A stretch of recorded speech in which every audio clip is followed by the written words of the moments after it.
So Chicago Mayor Brandon Johnson often has a lot of back and forth with reporters in Chicago regarding his work. He posted this the other day that caught my attention. So I love it when he claps back on haters. Why do you think you are struggling, you and the city council collectively struggling to make these committee assignments? I spoke to aldermen today. He said one of the problems is your office is not speaking with enough aldermen. You limited this negotiation to the Latino and Black caucuses, and these discussions should start sooner. Who told you that? Okay, Alderman Emmet said it should begin sooner. So someone said that I'm not speaking to all members of the different caucuses that are represented here. That's just dishonest. Is it true of this reorganization it's specifically? Dishonest. It's not true. We speak with all of the different interested parties that recognize that our #1 priority right now is to build the safest, most affordable big city in America. Look, let's just walk through the record here for a second. Paid time off was a promise. We made it. We did it. Abolishing the sub-minimum wage, a promise. We made it. We did it. Right? Ensuring that we have green social housing. It's a promise. We did it. The ADUs, promise. We made it. We did it. This agreement with Jackson Park and individuals who could be impacted by gentrification. We made a commitment. We did it. Right? Every single promise that I put forward to ensure that we build the safest, most affordable big city in America, we're accomplishing it. We had an historic action today where over 200 years collectively of time in prison, jail, we were able to settle that case. No other administration in the history of Chicago has been able to accomplish that. The $1.25 billion bond investment to build more affordable homes and economic development. We have an airport that is breaking records every day. Hotel occupancy is up. Tourism is up. Ridership on our trains are up. And violence is down. I mean, I hear you, but government is still functioning. Look, there's a lot of work for us to do, but you can't sleep on the fact that our investments, I should have mentioned mental health and behavioral health service as well, that the investments that we have put forth based upon promises that we have made for communities that have been historically neglected for decades, we are fulfilling those promises. And so in the process of this reorganization, as long as there's a commitment to allow for this agenda to be moved forward, then I think that's the most important thing here. Now, folks, the latest. Donald Trump has sent federal law enforcement to the streets of Chicago. Just yesterday, you saw massive numbers of cops moving on Michigan Avenue, holding their guns, other parts of Chicago. This is about, folks, what this really is about, this is all about being a television show. Now, this video here got lots of attention. They were trying to chase down this delivery driver on his bicycle. Well, guess what? They were a little slow of foot, so he was able to get away, talking about looking like idiots. And so that's all this is. Here's another example of how they have been swarming folks. In fact, one reporter posted how they were attacking reporters, firing pepper spray and rubber bullets at them. And so we've seen these officers acting really in an extremely aggressive manner. Today, Mayor Brandon Johnson addressed Donald Trump sending these cops to the streets of Chicago. And here we go. Thank you, Governor, and good afternoon, everyone. Good afternoon. I'm grateful to all of the elected leaders here, the community, business, and faith leaders that are joining us today. Many Chicagoans were shocked and appalled to see videos of heavily armed, masked federal agents in our streets yesterday. The reality is that this stunt has nothing to do with public safety. This is about politics, money, and power. The president is using his militarized force the exact way he intended, to advance his political goals. He wants to militarize our cities, whether that's through ICE or through the National Guard or United States Army or armed forces. He wants to provoke conflict so that he can use this as a pretext to send even more federal agents into our city. What we saw yesterday was an absolute disgrace. Families, visitors, everyday Chicagoans were out enjoying our city, and they were met with dozens of heavily armed federal agents aiming to strike fear in our communities. They targeted street vendors and construction workers, just trying to make an honest living. They made a little girl act as a translator as they took her family into custody. These are heartbreaking scenes that have nothing to do with making our city safer. My question to these masked, heavily armed individuals is simple. What could you possibly need an automatic weapon for? The only plausible explanation is that their aim is not to carry out their duties, but instead strike fear in our communities. If you are following the law, if you are in accordance with the Constitution, if you have a criminal warrant, then there is no reason to cover your face.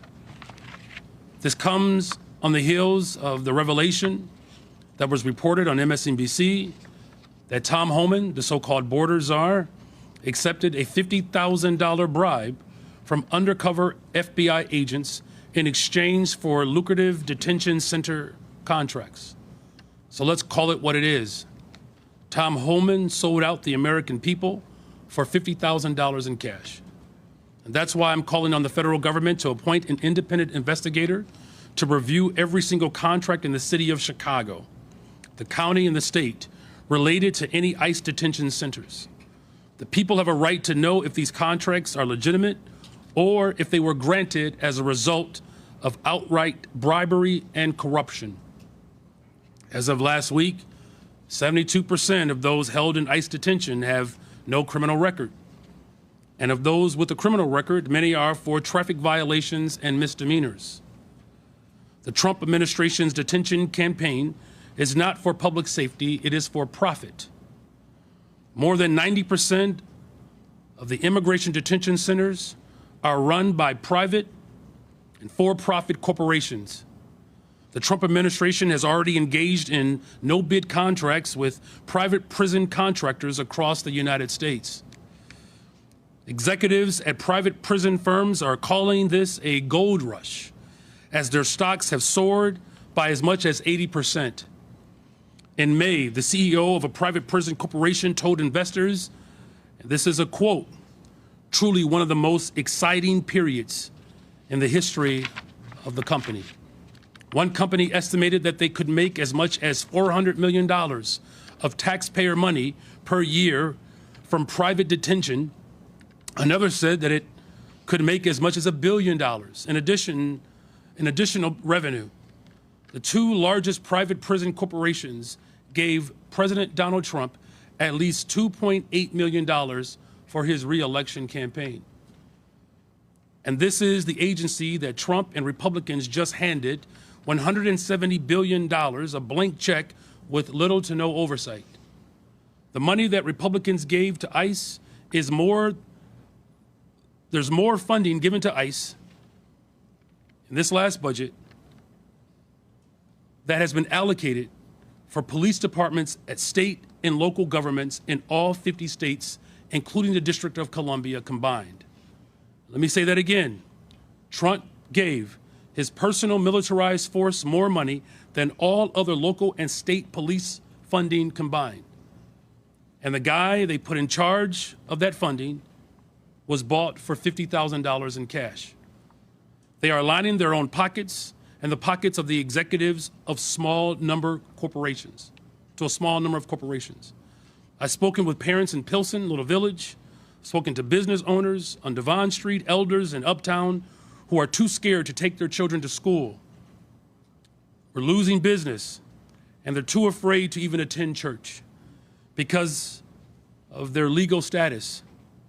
They're afraid of the reckless actions that they have seen. This is not being tough or patriotic. To throw a crying mother to the floor who just wanted to be reunited with her children, it's abominable. It's not law and order to body slam a 79-year-old business owner, an American citizen, for trying to produce the papers of his employees. And There's nothing brave about firing pepper bullets with chemical agents at a Chicago CBS reporter for simply showing up to do her job. Greg Bovino, who spends countless taxpayer dollars on TikTok videos of himself, was in charge of the operation in Los Angeles, where a 15-year-old kid, an American citizen with disabilities, was handcuffed and held at gunpoint by ICE. His family is now suing. By the time this is over, there will be hundreds of millions of dollars of taxpayer dollars wasted in settlements related to the excessive use of force and the unconstitutional actions of this administration. So again, let's make this very clear. This is not about public safety. This is not even about immigration. This is the continuation of the Trump administration's war on the poor. They have cut food assistance, they have cut Medicaid, they have cut violence prevention funding. They have made life harder and more dangerous for poor and working people across this country. They have declared war on poor on behalf of the ultra-rich, and so they can simply funnel our tax dollars to a small handful of billionaires. So we have to make sure that we continue to show our support for the people of this city and for this country. In closing, at a time when we are cutting hundreds of millions of dollars from healthcare, public health, housing, and defunding public education, manufacturing austerity, I'll say that plainly, the Trump administration is worsening poverty at the same time as declaring war on the poor. This is an untrustworthy, corrupt, and out-of-control administration that is doing everything in their power to foment chaos in our cities. Whether it's in Portland, Los Angeles, or Chicago, we cannot accept the militarization of our cities. We will continue to stand united as a city, as a county, as a state, and local villages to reject any attempts to militarize our cities. I want to be very clear, what we saw this Sunday is not unique. As the governor has indicated, this is happening in villages like Broadview and other places across this country. And so we have to make sure that this is not the last time we express our unified voice to ensure that we protect the interests of all people. And with that, I will turn it over to our Attorney General. Again, the mayor is speaking to these federal ICE agents being on the streets there in Chicago. Donald Trump has said he's sending National Guard to Memphis. They also National Guard to Oregon. And what this is all about is simple. Again, this authoritarian regime. That's what it boils down to. Scott, it's nothing more than that.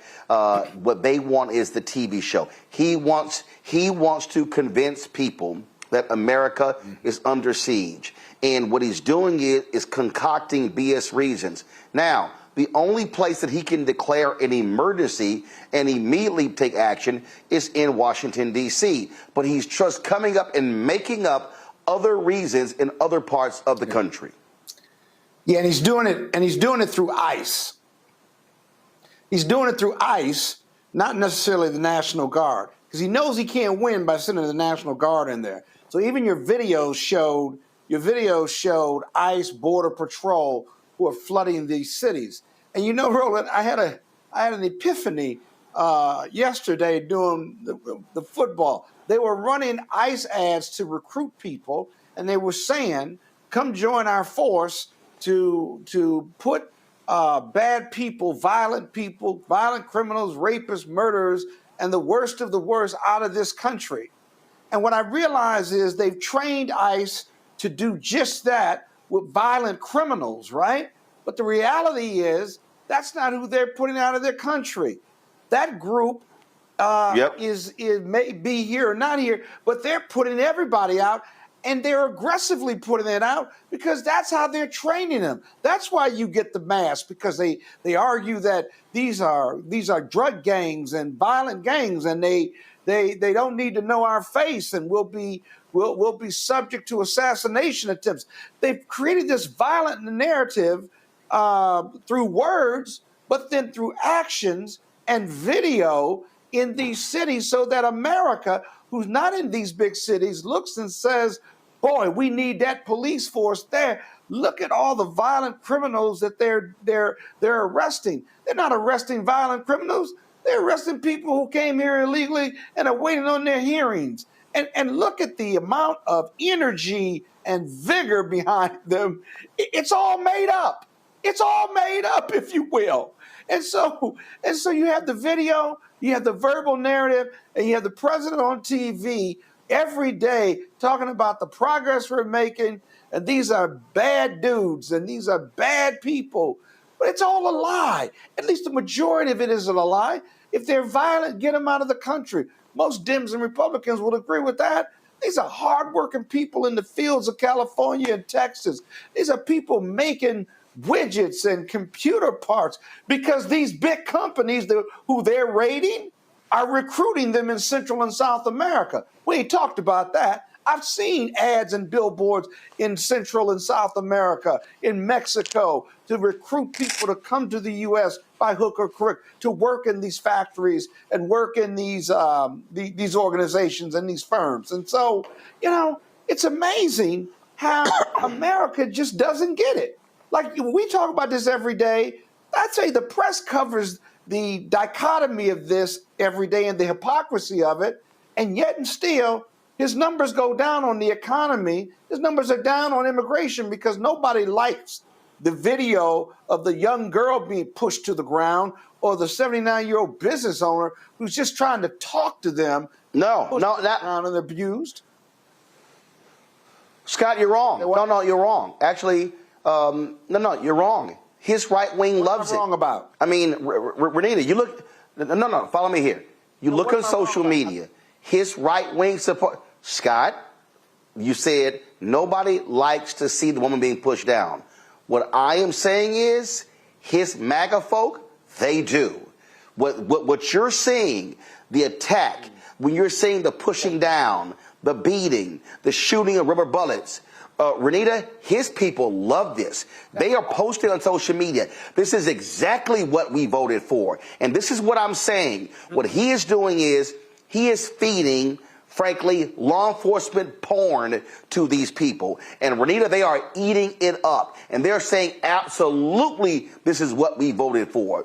And so they love it. And so they don't care if, he lied about only taking on violent criminals. Because here's the deal. He didn't just say violent criminals. He said, we're going to take all 11 million out. And for every single one of these Latinos and every single one of these African immigrants who supports Donald Trump, guess what? He don't want none of y'all here. Mm-hmm. And that's really true. He said he was going to take criminals out. And what people have to understand is, to the GOP MAGA folks, anybody who is not a U.S. citizen in this country, that automatically makes them a criminal, whether they have legal documentation to be here or not. And that is what he is executing. Now, my comments are about Mayor Brandon Johnson. I love Mayor Brandon Johnson. I've never met him personally, but he is somebody who folks really need to look and follow his work, because he is somebody in a time where many are saying, where are the leaders? Why aren't the Democrats doing anything? He is somebody who is not just giving big speeches, but he is taking action. He's always clear-eyed. He always keeps his constituents at the center of his policies. He came in with a clear vision to reduce police budgets and to reinvest that money into the communities in Chicago. And it's worked to reduce crime. I love the fact that he's already said that if ICE agents come in and they are violating people's civil liberties, he will have them arrested. That is what a mayor should be doing. He has done everything that he could. He kept the National Guard out of the city. I mean, this guy, in my opinion, the Democrats should not be talking about Gavin Newsom for president. They should be looking at Mayor Brandon Johnson. And before anybody says, well, we can't have somebody go from mayor to president, they tried it with Pete Buttigieg, and they're still currently trying it with him, even though he polls at 0. Well, I just want people to understand what's going on here. That is what Donald Trump is doing. He wants the nightly TV show. That's why Ice Barbie Christy Nome keeps dressing up. Scott mentioned those commercials you have been seeing on television. That was a $200 million ad buy. That was federal taxpayer money spent, and that was rewarding media firms and conservative right-wing media with those dollars. That's what they have been doing. All right. Hello, I'm Isaac Hayes III, founder and CEO of Fanbase, and I'm here with a very important message. We are at a turning point in the Black community where we must have equity in the apps we use that scale to billions of dollars. But this time, we own the infrastructure, we own the culture, and we shape the future. And Fanbase is the future. Fanbase combines the free functionality of Instagram, TikTok, and YouTube into an all-in-one platform built for the evolution of social media and monetization. With over 1.4 million users, that's real proof that we are shifting the conversation of tech ownership and equity for creators. So right now, I want you to go to startengine.com/fanbase and invest today. The minimum to invest is $399. That gets you 60 shares of stock in Fanbase at $665 a share. This marks a turning point in Black ownership of social media. If we don't take this opportunity to own social media right now, we will always be customers to our own creations. And that can't go on. So once again, go to startengine.com/fanbase and invest today. We must own the platforms where our voices live, our stories matter, and where our culture drives the world. Thank you.